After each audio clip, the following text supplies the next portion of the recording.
Inter-religious leaders have called on the Office of the Director of Public Prosecutions to reassure Kenyans of its independence and commitment to deal with corruption cases in the country. The religious leaders cited recent termination of cases touching on high-profile individuals.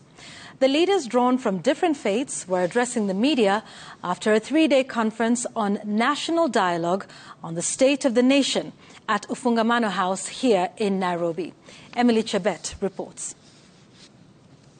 During their third National Dialogue Conference, religious leaders took a swipe at the Office of the Director of Public Prosecutions over what they said is a lack of firm commitment to deal with corruption cases in the country.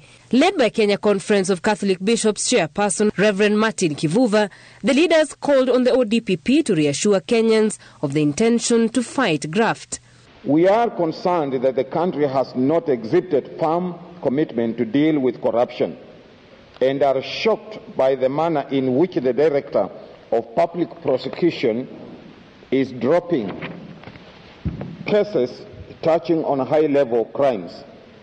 The public confession by the Director that he was influenced by the previous regime to frame people through court cases means the office has lost independence and can no longer be trusted to not be influenced by the current regime to similarly frame other people.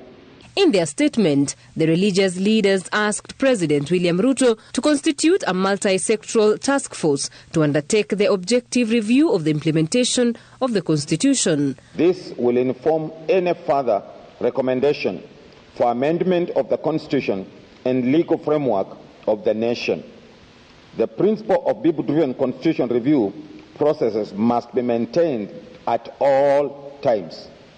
We have nonetheless taken note of the ongoing debate in the country and reiterate our position that the country requires a dignified opposition as a measure of promoting accountability in governance.